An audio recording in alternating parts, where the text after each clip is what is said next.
बघा, अनाकलनीय किंवा लोकांनी अत्यानंदानं नाचावं, उड्या मारावं असं काही नाही.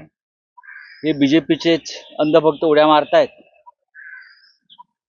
आता त्याच्यावरती अनेकांनी आपापल्या पद्धतीने विश्लेषण केलेलं आहे की हे मध्यमवर्गीयांना खुश करणारं बजेट आहे. खरं म्हणजे या कालच्या निवडणुकीत मध्यमवर्गीयांची मतं भाजपला पडलेली नाहीत.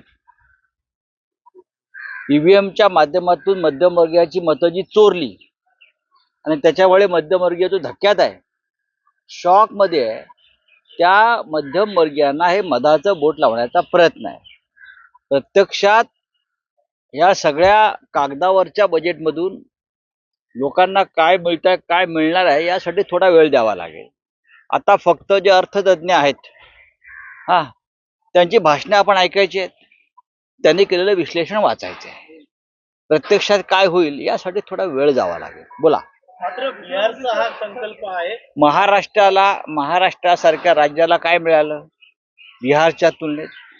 प्रत्येक बजेट मोदींचं हे राज्याच्या आणि लोकसभेच्या निवडणुका डोळ्यासमोर ठेवून केलेलं असतं. भविष्यात बिहारच्या निवडणुका आहेत, बिहारवरती वर्षाव, अक्षरशः वर्षाव. जिथे भारतीय जनता पक्षाचं राज्य नाही, मग तामिळनाडू असेल, केरळ असेल, कर्नाटक असेल, महाराष्ट्र असेल, तिथे आपलं काहीतरी तोंडाला पानं पुसायची आणि पुढे जायचं.